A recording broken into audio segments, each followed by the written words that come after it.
se retrouve aujourd'hui pour une vidéo voyage.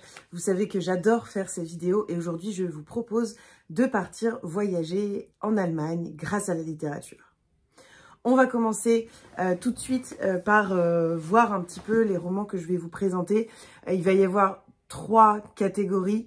Je vais vous parler tout d'abord de sagas familiales avec notamment Anne Jacobs et ces 2 sagas que je connais en tout cas, La Villa aux Étoffes et puis Café Engel. On va ensuite partir un petit peu sur d'autres sujets plus généraux avec notamment Moi, Christiane Eve, 13 ans, droguée, prostituée, et puis L'Herbe du Diable qui est une bande dessinée historique. Et on va terminer par des romans sur la Seconde Guerre mondiale qui se déroulent en Allemagne. Et donc, on va commencer en premier par parler des sagas familiales parce que j'adore les sagas familiales, c'est un de mes genres favoris. Et ici, ce sont des sagas familiales historiques, notamment de Anne Jacobs. Il y a La Villa aux Étoffes, qui est en... alors, il faut que je recompte, mais 1, 2, 3, 4, 5, 6 tomes. Donc, c'est une saga de 6 tomes qui est terminée. Donc, à partir du moment où vous la commencez, voilà, elle est finie. Elle est en format poche chez 10-18. Donc, là, moi, j'ai les grands formats, mais elle existe en format poche. Et je vais vous en parler tout de suite, mais c'est une incroyable saga. Un petit peu dans l'ambiance de Downton Abbey.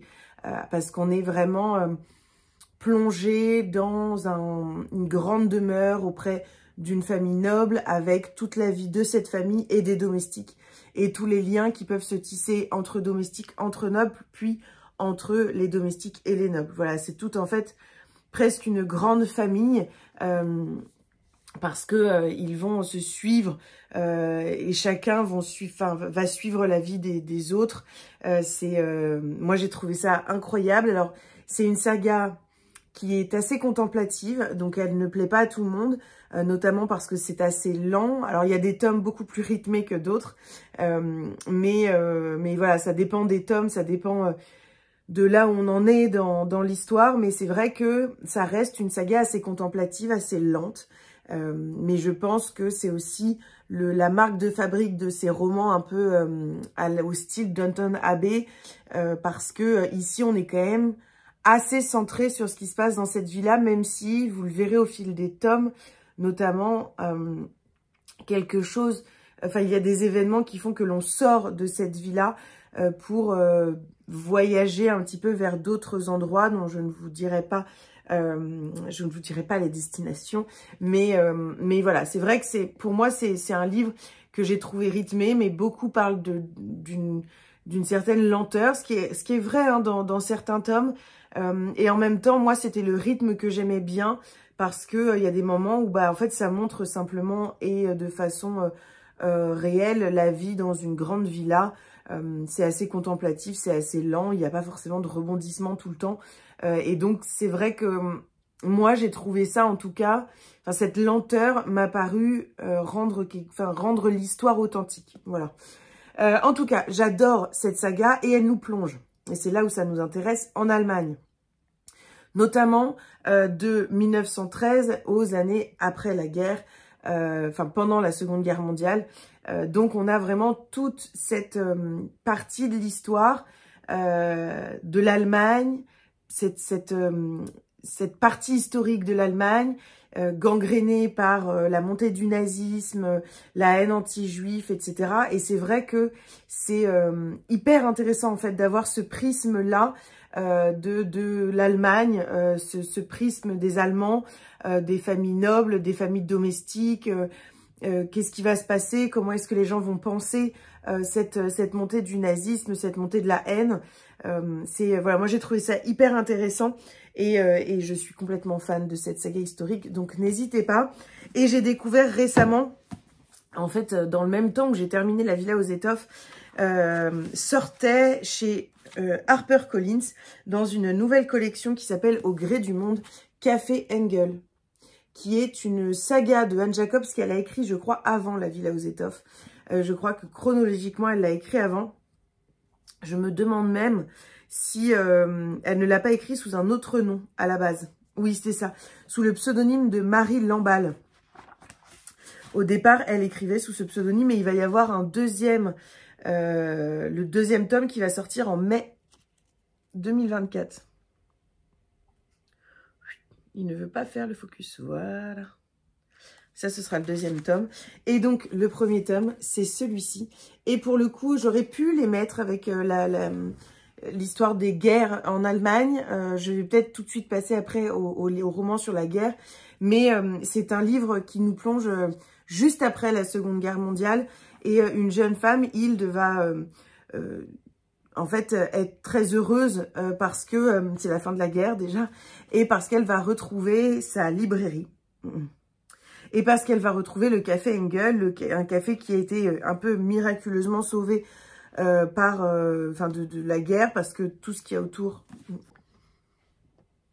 Bon, j'ai dû couper la vidéo parce que j'ai reçu un colis. Bref, je vous parlais de ce roman, donc Café Engel, où on suit Hilde, on est à Wiesbaden en 1945. Elle retrouve donc le café de façon miraculeusement, enfin il a été miraculeusement sauvé des bombardements et de la guerre tout simplement. Et elle va vouloir un petit peu lui redonner ses lettres d'antan. Et donc voilà, elle va faire refleurir un petit peu ce café jusqu'au retour de son père qui est libéré. Et là, tout va changer parce que forcément, c'est une femme, c'est sa fille, elle est reléguée à un rôle de serveuse. Et voilà, c'est le début d'une saga et on découvre une chorale de personnages. J'ai adoré ce début de saga, vraiment, j'ai trouvé ça génial. J'ai retrouvé l'écriture de Anne Jacobs qui me plaît énormément. Et puis, c'est vraiment, comme je vous le disais, un roman choral, donc avec plusieurs personnages que l'on croise, que l'on recroise, qui apportent tous quelque chose à l'histoire. Tant dans les relations qui vont se nouer que voilà, vraiment dans l'histoire en tant que telle, c'est extrêmement intéressant. Et puis on est en Allemagne juste après la guerre, et donc on a aussi toute cette vision voilà, de l'Allemagne qui est très intéressante à découvrir ici.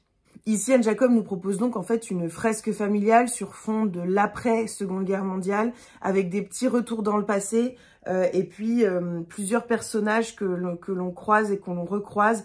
C'est vraiment un roman très polyphonique et une vraie chorale qui vient apporter énormément à l'histoire. C'est un roman très triste, mais très beau, très touchant.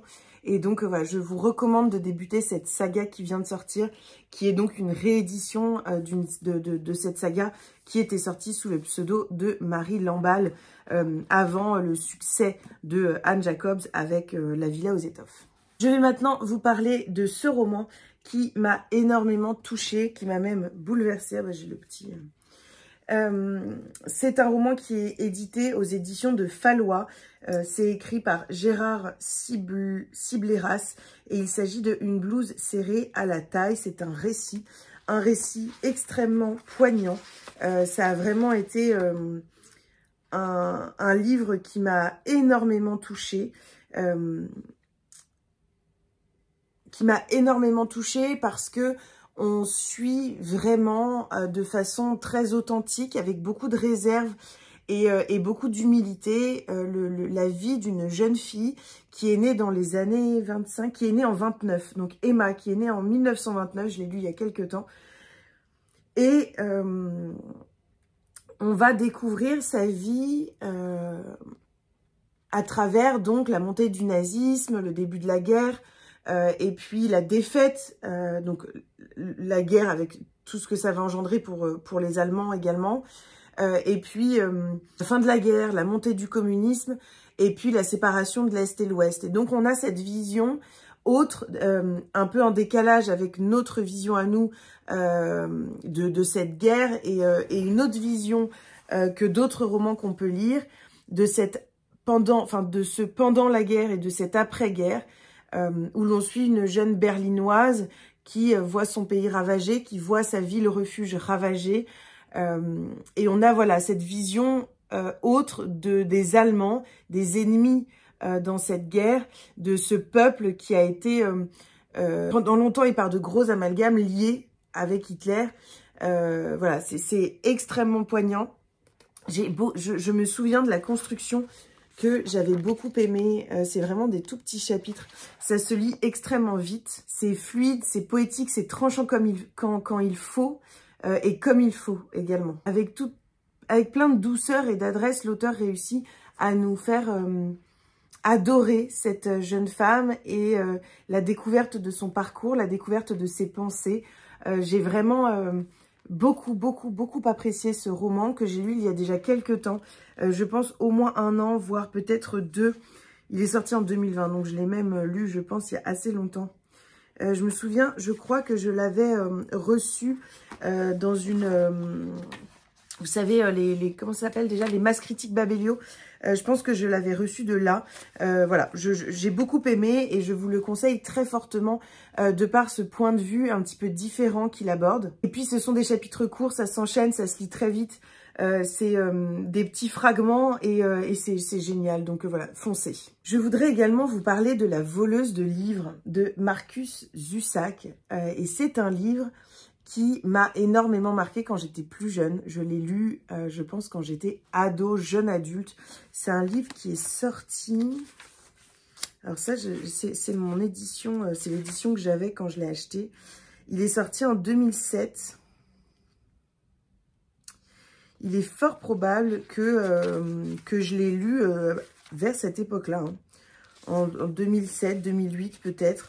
En tout cas, je l'ai lu, j'étais adolescente, début de l'âge adulte. Et c'est un livre qui m'a énormément marqué. C'est publié chez Pocket. Et c'est un livre qui m'a énormément marqué. On suit en fait la mort. Alors c'est très métaphorique, mais on va suivre la mort à l'époque donc de la Seconde Guerre mondiale.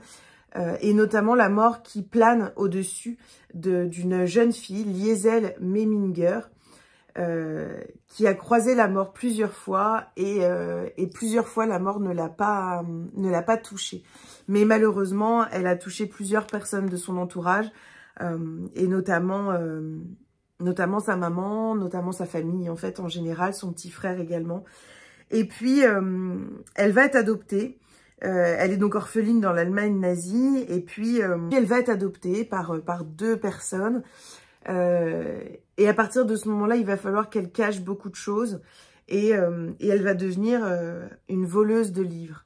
Voilà, je vais pas vous en dire plus, mais sachez que c'est très métaphorique, c'est extrêmement beau. On parle d'un roman young adulte, mais pour moi, young adulte, parce que oui, ok, il est accessible aux jeunes, mais pour moi, c'est pas un roman young adulte, c'est un roman très dur, qui est accessible au niveau de l'écriture, c'est sûr, c'est très fluide, c'est très rythmé, et donc ça se lit, voilà. Mais pour moi, c'est vraiment un roman adulte, et d'ailleurs, je trouve que la construction du livre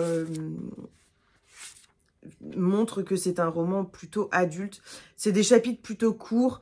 Voilà, moi j'ai adoré, vraiment, j'ai trouvé ça magnifique, splendide. Donc n'hésitez pas à le découvrir. Vraiment fait, juste pour revenir dessus, une sélection des livres dont je vous parle sur la Seconde Guerre mondiale. J'en ai plein, j'ai une étagère remplie de livres sur la Seconde Guerre mondiale que j'ai lus et que j'ai aimés. Mais j'ai décidé de vous parler de livres vraiment qui se déroulent en Allemagne et qui parlent du peuple allemand. Voilà, c'est un parti pris dans cette vidéo, mais on n'est pas sur une vidéo sur la Seconde Guerre mondiale, j'en ai fait. Enfin, j'en ai fait une et je vais en refaire une pour une deuxième partie. Là, on est vraiment sur une vidéo qui nous plonge en Allemagne auprès de la population allemande. Et donc, voilà, c'est tout l'intérêt de cette vidéo. En troisième, sur cette question de la Seconde Guerre mondiale et sur cette période de l'histoire de l'Allemagne qui est quand même une période très noire, mais qui a forgé beaucoup ce pays. Il s'agit d'un livre, d'une biographie, autobiographie, d'un livre messager de Niklas Frank, Le Père, un règlement de compte. C'est publié chez J'ai lu. Et c'est un livre extrêmement fort, extrêmement noir, vraiment très très noir. C'est un livre exutoire, c'est un déversement de haine pure envers un père. Ce père qui est Hans Frank, Hans Frank, ministre d'Hitler, puis gouverneur général de la Pologne occupée, et donc à ce titre responsable de la majeure partie des camps d'extermination Et l'auteur de ce livre n'est autre que son fils, Niklas Frank. Dans ce livre, Niklas nous parle de sa vie quand il était petit, sa vie heureuse dans cette maison à côté d'un camp dont il ne savait rien. Et puis, il nous parle surtout de son père et de sa mère et de toutes les personnes autour qui ont cautionné, qui ont fermé les yeux, qui ont participé à cette horreur. On a en fait dans ce roman le témoignage extrêmement rare d'un fils de génocidaire, d'un fils d'un criminel de guerre de la Seconde Guerre mondiale, un fils qui revient sur la vie qu'il a eue et sur la vie de son père et qui apporte un regard extrêmement fort, extrêmement juste. Mais c'est très noir, j'ai eu parfois beaucoup de mal à le lire, c'est exigeant, c'est assez exigeant en tout cas comme lecture, c'est vraiment assez lourd comme livre. Après c'est un livre qui est un exutoire comme je le disais, mais c'est aussi une leçon de vie, de choix, et en ça il est extrêmement intéressant. Et puis je vais terminer par ce très court livre qui est un livre de Fred Ullman, L'ami retrouvé, qui est un livre que j'ai lu, je pense, au lycée. Ça me dit quelque chose. Alors, je ne me souviens plus exactement. Il est sorti en 71, donc c'est un roman qui a quand même plusieurs années. Et c'est un livre où l'on rencontre un jeune homme de 16 ans, Hans, qui est fils d'un médecin juif et qui fréquente un lycée UP de Stuttgart. Et il est seul, sans véritable ami. Et puis, il va arriver dans sa classe un garçon d'une famille protestante très riche, très noble. Et puis, il va naître une superbe amitié entre eux. Jusqu'au moment où tous les troubles de la montée du nazisme et de l'arrivée d'Hitler au pouvoir vont avoir lieu et où la famille de Hans va avoir peur pour lui, va notamment se rendre compte, sans forcément qu'il ait besoin de le dire, de tout ce qu'il peut subir au lycée en étant un enfant juif. Et donc, ils vont l'envoyer en Amérique pour qu'il termine ses études. Et c'est l'histoire de cet homme qui fera sa carrière aux États-Unis, s'efforcera un petit peu de rayer et d'oublier ce qui s'est passé. Et puis, il va revenir en Allemagne et va se retrouver face à son passé. Alors, j'en ai des souvenirs très succincts. Ce dont je me souviens, par contre, c'est que c'est un livre qui m'avait énormément marqué, que j'avais trouvé extrêmement intéressant. C'est un livre que j'ai retrouvé chez mes parents et que j'ai voulu rapporter à la maison parce que je me souviens qu'il m'avait énormément marqué. J'aimerais le relire d'ailleurs. Donc peut-être que je le relirai et que je vous en reparlerai de façon un peu plus profonde. Mais j'avais envie de vous en parler là parce qu'on est en Allemagne, parce qu'on parle d'allemand et que je trouve ça extrêmement intéressant. Et puis qu'il est très court, c'est des petits chapitres. Vous voyez, il y en a des plus longs que d'autres, mais c'est en général des petits chapitres. Ça se lit très très vite, il fait une centaine de pages, environ 120 pages.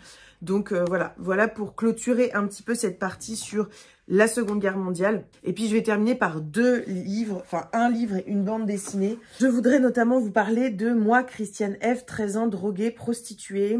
Alors moi j'ai une très vieille version que j'ai retrouvée chez ma grand-mère, que je trouve absolument incroyable d'ailleurs.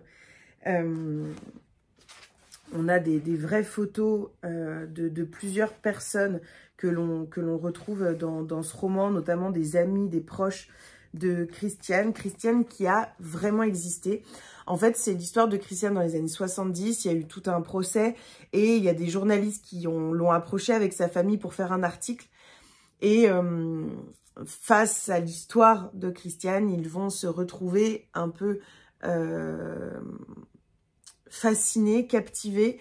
Je ne sais pas si c'est vraiment le mot, mais en tout cas, ils vont décider qu'un article, ce n'est pas assez, qu'ils vont écrire un livre témoignage, une biographie de cette jeune femme et de son histoire, de l'histoire de sa famille. En fait, Christiane, c'est l'histoire d'une jeune femme qui, après son 1er juin, va se retrouver un peu dans une spirale infernale et va se retrouver à vendre son corps, à se prostituer pour percevoir ses doses d'héroïne. C'est voilà cette descente aux enfers d'une jeune femme de 13 ans qui va tomber dans la drogue, dans la prostitution, qui va avoir de très mauvaises fréquentations et puis tout son parcours également pour s'en sortir.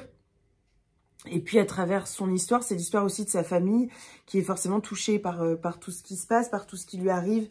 On est un peu dans une Allemagne, l'Allemagne dont on peut entendre parler avec beaucoup de boîtes de nuit, beaucoup de jeunes qui sortent, cette ambiance un peu effervescente chez les jeunes. C'est un récit qui est poignant, c'est ma maman qui me l'avait offert il y a très longtemps quand j'avais peut-être 14 ans. Elle l'avait lu également très jeune. Et sur Instagram, d'ailleurs, vous êtes beaucoup à l'époque à m'avoir dit que c'était aussi votre mère qui vous l'avait mis entre les mains. Comme quoi, c'est un livre qui traverse un petit peu les générations. Et puis, c'est un livre qui vient dénoncer beaucoup de choses avec authenticité. Parce que c'est une histoire authentique, c'est une biographie. Et tout ce qui est dit là, c'est un petit peu la retranscription de ce que Christiane et sa famille ont pu raconter, de ce qu'ils ont vécu. Et donc, ça rend le récit d'autant plus poignant, d'autant plus vivant, d'autant plus immersif. Et donc, voilà, je vous le recommande parce qu'en fait, pour moi, ce livre, c'est un peu un classique de la littérature. Un classique, je m'entends, c'est un de mes classiques en tout cas. Un classique en tout cas de peut-être la littérature engagée et féministe. C'est sûrement le roman qui m'a amené à aller plus loin sur cette littérature qui parle de femmes, d'histoires de femmes traumatisées, l'histoire de femmes qui s'engagent, ces histoires très très difficiles, mais où pointe de la lumière à la fin. Voilà, donc c'est un livre qui m'a complètement captivée et qui a été une révélation pour moi. Et puis je vais terminer par une bande dessinée. Une bande dessinée qui a été un coup de cœur pour moi. Il s'agit de L'Herbe du Diable. C'est une bande dessinée qui est publiée chez Jungle et c'est donc une bande dessinée young adulte. Mais pour moi, c'est juste une bande dessinée. Alors, je vous montre un petit peu les planches. Déjà, il y a pas mal de couleurs. Les dessins sont assez simples, mais très expressifs. Moi, j'ai beaucoup aimé. Et en fait, on est à Cologne, au XVIIe siècle, en plein pendant la chasse aux sorcières. Et donc, vous imaginez bien, c'est un thème qui me parle beaucoup. D'ailleurs, je ne sais pas pourquoi, je crois que je n'en ai pas parlé dans la vidéo sur les sorcières. Donc, au moins, c'est chose faite. Je le remets un petit peu dans ce contexte.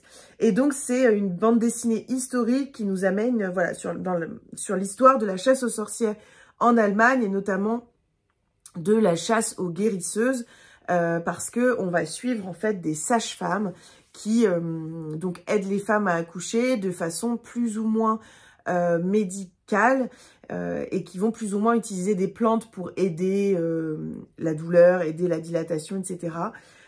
Et c'est extrêmement intéressant, c'est très très bien dessiné, très bien retranscrit. J'ai trouvé ça profond, j'ai trouvé ça beau. Et j'ai trouvé ça dur en même temps. Et puis, de toute façon, c'est extrêmement intéressant parce que c'est l'histoire de la chasse aux sorcières qui est peut-être l'événement, je dirais pas fondateur, mais c'est un événement extrêmement marquant sur les violences faites aux femmes, sur la vision des femmes dans le monde et sur cette chasse aux sorcières qui a pris le monde entier et qui a duré plus de 2 siècles. Et donc voilà, je me disais que terminer cette vidéo par cette bande dessinée historique en plus et qui nous emmène en Allemagne sur la chasse aux sorcières, et ben c'était une bonne chose parce qu'au moins vous la voyez en dernier, donc vous vous en souvenez et c'est vraiment une super bande dessinée. Et en plus young adulte, donc adapté aux adultes, mais également adapté aux plus jeunes. Et donc ça permet aussi une entrée sur cette question des sorcières, une entrée sur les livres historiques. Enfin voilà, c'est extrêmement intéressant. Donc n'hésitez pas à vous la procurer. Voilà pour ce petit voyage en Allemagne. J'espère que ça vous aura plu. Je lis pas mal de livres en fait sur l'Allemagne, je m'en rends compte, mais c'est vrai que beaucoup des livres sont sur la Seconde Guerre mondiale et donc ouais, j'aimerais bien un petit peu étoffer mes lectures sur ce pays parce que je suis sûre qu'il y a de magnifiques romans qui ne parlent pas de cette sombre partie de l'histoire d'Allemagne et qui parlent plutôt de plein d'autres sujets, notamment historiques. Voilà, donc moi je vous laisse et puis on se retrouve très rapidement dans de nouvelles vidéos.